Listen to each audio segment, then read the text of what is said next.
주클. 자, 안녕하세요. 주식클래스 내일정씨입니다. 오늘은 11월 26일 화요일입니다.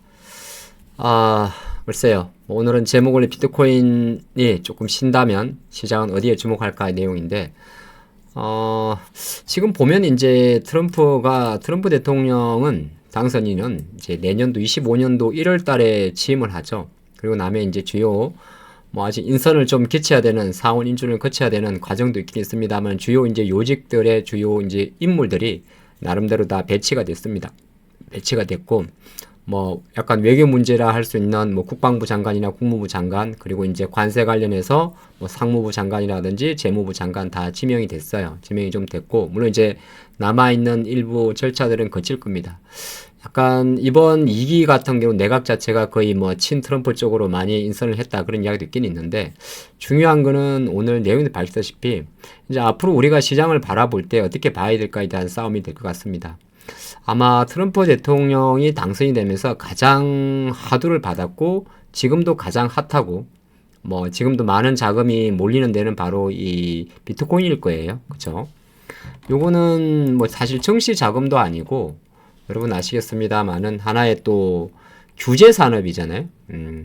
비트코인이라는 가격 자체가 올해 한 4월 달에 오를 때도, 올해 좀 많이 올랐죠. 올해 보면 참 많이 올라 신고가인데, 한 4월 달에 한 6만 7만 달러 올 때만 해도 이제 반감기 이슈가 있었고, 그리고 나서 이제 지금 이제 당선된 이후에 거의 7만 달러에서 9만 달러까지 올라왔는데, 많은 분들은 이제 그런 이야기를 해요. 이제 10만 달러 이야기. 근데 제가 가만히 생각을 해보면 비트코인이 10만 달러를 찍었다는 거는 한편으로 놓고 보기에는 상징적 의미가 있지, 그게 뭐 그리 중요할까 생각도 잠깐 해보거든요. 10만 달러를 찍었다는 거는 10만 달러 이상을 볼 수도 있겠지만, 다른 한편으로는 약간 10만 달러에 대한 어떤 강력한 그 갈망이 순간적 수급의 몰림을 가져왔다고 볼 수가 있는 겁니다. 그럼 거꾸로 놓고 보면 약간의 이제 아직까지는 우리가 단정할 수는 없지만은 최근에 약간은 10만 달러를 앞두고 조금 정체된 흐름은 한편으로는 아직 완벽하게 누구도 비트코인이 지금 여기가 고점이라고 이야기 못할 것 같아요. 저도 마찬가지고. 근데 시장 관점에서는 일단 이러한 흐름 자체가 조금 이렇게 정체를 보인다면 이는 일주일 단위입니다. 약간 정체를 보이고 있고, 그 다음에 이제 아까 재무부 장관 이야기도 나왔지만은, 우리가 주식 투자를 할 때 가장 많이 보는 게 국채금리잖아요. 그놈의 국채금리.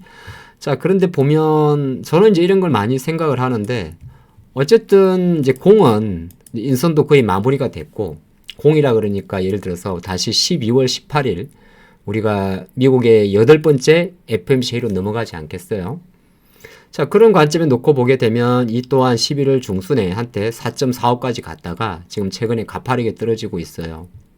제가 그래서 나는 조금 장기적으로 이렇게 본다면 국채금리가 쉽게 다시 5% 이상으로 삭발까지 갈 것 같지는 않아요. 제 생각은 4.78 정도까지 갔었는데, 추세적으로 놓고 보면 10월달 이후 지금까지 많이 올라온 데는 잘 아시겠지만은 9월달에 미국이 금리 정책을 펼치면서 죄송합니다. 금리 정책을 인하로 50bp 인하하면서 선반영된 이후에 트럼프 당선과 미당선, 이때는 사실은 조금 지난 이야기인데, 미국 당선에 대한, 대통령 선거에 대한 불확실성으로 국채금리가 많이 올라왔던 거죠.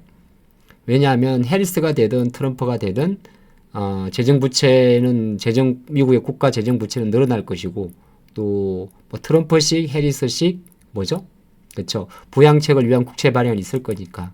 근데 결과적으로 이제 선거란 이벤트는 2, 3주 정도가 지나고 하다 보면 자연스럽게 국채금리 하락세를 가져올 겁니다. 그러면 다음 순으로 우리가 볼 거는 뭐냐면, 이제 달러까지도 꺾여주면 이거는 거의 완벽한 조합으로 가는 거죠. 근데 달러라는 거는 통화기 때문에 아직까지는 조금 늦게 꺾일 수는 있긴 있어요. 그건 왜 그러냐면, 통화라는 거는 조금 국채금리와 조금 다른 게, 통화라는 거는 이제 트럼프의 지금 현재 이 내각의 가장 핵심이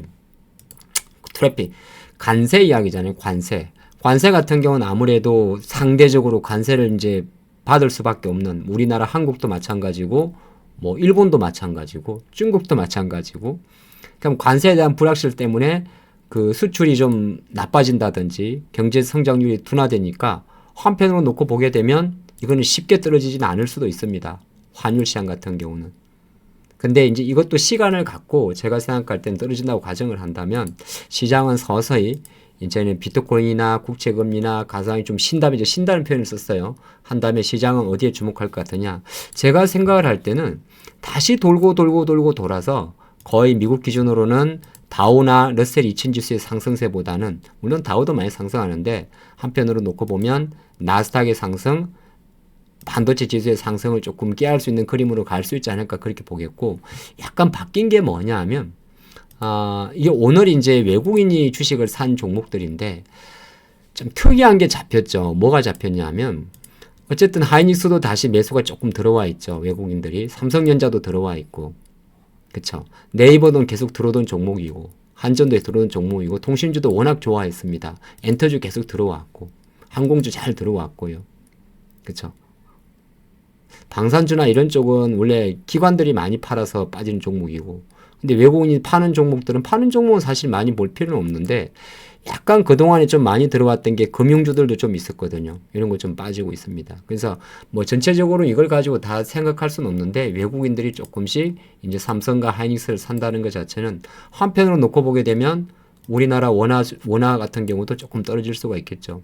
그럼 이걸 더 쉽게 돌아보면 시장 관점에서는 이렇게 오늘도 좀 답답한 흐름도 볼 수 있는데 이제 공격적인 외국인 매도가 조금 진정될 수 있다 그렇게 본다면 시장은 서서히 지수 관점으로도 약간 아래보다는 위쪽으로 갈 것 같습니다. 코스닥은 워낙 그 제약바이오의 변동성이 많아서 그렇죠. 그리 되면 거꾸로 해석했을 때 이제 많이 올랐던 종목에 대해서는 뭐 그게 전력이든 우리가 트럼프 생각할 때 전력이든 아니면은 뭐 이렇게 조선 방산이든 이런 쪽에서는 아마 새로운 수급을 끌고 가기가 조금 부담스러울 수 있을 거예요. 그러니까 보통 장은 아주 공격적인 장에서는 올라가는 종목이 있고 내려가는 종목은 티가 내지 않는데 지수가 천천히 올라가고 외국인들이 간헐적으로 사게 되면 올라가는 종목보다 내려가는 종목이 더 많습니다. 그게 장의 습성이에요. 그게 뭐 롯데형 같은 이런 종목들도 갑자기 빠질 수가 있는 거든. 일각에서는 뭐 앨런 머스크 이야기를 하는데 저는 뭐 맞고 안 맞고의 문제보다 시장에서 보여주는 힘을 놓고 보게 된다면 막연하게 우리가 조방원이라고 이야기했던 조선방산 원전 전력 같은 경우도 약간 이제 연말장으로 가기 때문에 조금 시간이 걸릴 것 같고 연말장의 특성 자체가 약간 소비주나 무슨 섹터 종목들이잖아요. 그러니까 쉽게 말해서 대형주 중에서 삼성, SDS나 이런 기업들의 반등에서 꼭 앨런 머스크가 아니다 하더라도 AI 관련주에 대한 단기 투기적인 흐름 자체가 그냥 들어오는 건 아니겠죠. 그런 생각이 듭니다. 그러니까 오늘 앞으로 조금 장을 보실 때는 그러니까 기존에 그냥 막연하게 이거 실적 좀 안 들어올 건데 그런 섹터들이 조금 들어올 수가 있어요. 그게 어떤 섹터인데 그게 이런 AI 관련 섹터예요. 생성형 AI. 그렇죠. 제가 여러 차례 말씀드린 그런 게 생성형 AI 관련주예요. 생성형 AI. 우리가 그냥 기존에 알고 있던 이렇게 뭐 전통 화장품 뭐 이런 게 아니고 말이죠. 그러니까 시장은 연말로 가면 갈수록 새로운 돈은 들어오지 않고 있는 돈을 가지고 하게 되면 원래 있는 종목에서 일단 빼는 것부터 먼저입니다. 이렇게 확 이렇게 알테오전처럼 이렇게 빼버리면은 요 사이에 들어와 있는 돈들은 되게 투기적이고 공격적인 자금인데 이걸 추세로 돌리는 데는 가격 조정과 함께 기간 조정이 필요하죠. 갑자기 플래밍이면서 오른손 같은데 갑자기 주가 급락한 데 대한 가격 조정과 주가가 회복되는 데 필요한 시간 조정이 필요하죠. 그런 과정에서는 여기 안에 남아있는 돈들은 굳이 머리 아픈 걸 건드리질 않아요. 머리 아픈 거를. 뭐 이렇게 우주항공 쪽도 마찬가지인데 굳이 머리 아픈 걸 건드리질 않습니다. 그래서 아까 말한 대로 그냥 좀 가볍게 움직일 만한 종목들이 아까 봤던 대로 저런 이런 AI 관련주들이 가볍게 볼 수 있는 섹터이기 때문에 이거는 뭐 추도주다 아니다 그런 흐름보다는 왜 그러면 갑자기 AI 관련주나 이런 게 강할까를 한번 생각을 해보면 시장 전체적인 메커니즘 관점에서 트럼프에 베팅했던 자금들이 조금씩 쉬는 구간에서 일부 종목이나 섹터별로 차익 매물이 나오는 건 많이 나오는 거예요. 그리고 외국인들은 서서히 드러나지 않게 굵직굵직한 이제 큰 종목들, 대표적인 게 삼성이나 하이닉스를 파는 속도를 조금 완화시켜 줄 겁니다. 지금도 그래오고 있죠. 그 관점으로 장을 조금 보시면 될 것 같아요. 알 듯 모를 듯, 알 듯 모를 듯 헷갈리죠. 근데 잘 들어보시면 제가 어떤 메시지를 전하는지를 알 수 있을 거예요. 서서히 우리는 별로 움직이지 않은 신테크 개별주를 단기 매매 하시는 보셔야 되고, 중장기 투자분들은 대형주에 대한 투자 자체를 지금은 조금은 급하게 할 때가 아니에요. 조금은 때를 보고 천천히 가셔야 돼요. 그런 때라 볼 수 있습니다. 화이팅입니다.